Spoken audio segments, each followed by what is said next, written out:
அஸ்ஸலாமு அலைக்கும். வாங்க ராகி களி செய்யலாம். வாங்க எப்படி செய்யலான்னு பார்க்கலாம்.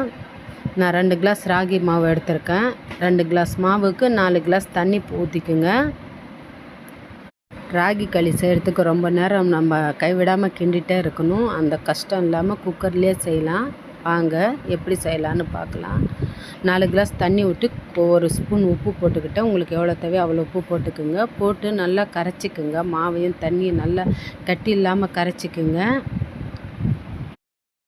கேஸ் ஆன் பண்ணுங்கள். கேஸ் ஆன் பண்ணி அந்த களியை எடுத்து வைங்க. வச்சு லோ ஃப்ளேமில் வச்சு கைவிடாமல் ஆட்டுங்க. இல்லைன்னா கட்டி பட்டுரும். அது கெட்டி பதம் வர்ற வரைக்கும் ஆட்டுங்க. என் சேனலை சப்ஸ்கிரைப் பண்ணவங்களுக்கும் லைக் பண்ணவங்களுக்கும் வாட்ச் பண்ணுறவங்களுக்கும் ரொம்ப தேங்க்ஸ். எனக்கு லைக் பண்ண ரொம்ப சந்தோஷமாக இருக்குது. எனக்கு இந்த களியை பார்த்தா எனக்கு எங்கள் பாட்டி ஞாபகம் தான் வரும். அவங்களுக்கு இந்த களியும் கருவாட்டு குழம்பும் ரொம்ப பிடிக்கும். அவங்க கூட சேர்ந்து சாப்பிட்டு தான் எனக்கும் இந்த களின்னா ரொம்ப பிடிக்கும். கெட்டியானா ஆஃப் பண்ணிவிடுங்க. ஆஃப் பண்ணிவிட்டு ரொம்ப சூடாக இருக்கும். ஸ்பூன் வச்சு எடுங்க. கையால் எடுக்க முடியாது. நான் தண்ணி தொட்டு தான் எடுத்து துடைக்கிறேன் நான். இதை இப்போ நம்ம குக்கரில் வச்சிடலாம்.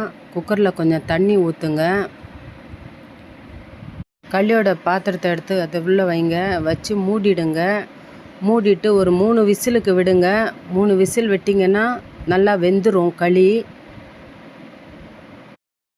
இந்த ராகி களியெல்லாம் ரொம்ப ஹெல்த்தி. ஆனால் இது சுகர் வந்தால் தான் சாப்பிட்ணுன்னு நினைக்கிறாங்க.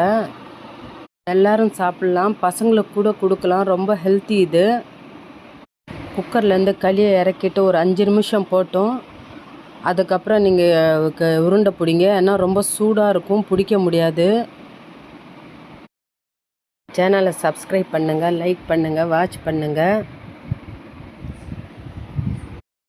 கிண்ணத்தில் தண்ணி எடுத்து வச்சுக்கோங்க. நம்ம அந்த களி உருண்டையை பிடிக்க முடியாது, சூடாக இருக்கும். அதால் தண்ணி எடுத்து வச்சுக்கிட்டு அந்த தண்ணி தொட்டு உருண்டை பிடிங்க. ரொம்ப ஆறுனதுக்கப்புறம் நம்ம உருண்டை பிடிக்க முடியாது. அதை எங்கள் தாதிக்கு இந்த களியும் கருவாட்டு குழம்பும் எப்படியும் 1 மாதத்துக்கு ஒரு தடவை சாப்பிட்றணும். அவ்வளோ விரும்பி சாப்பிடுவாங்க. உங்களுக்கு யார் யாருக்கு உங்கள் பாட்டியை பிடிக்கும் கமெண்ட் பண்ணுங்கள். இன்ஷா அல்லாஹ் அடுத்த வீடியோவில் பார்க்கலாம்.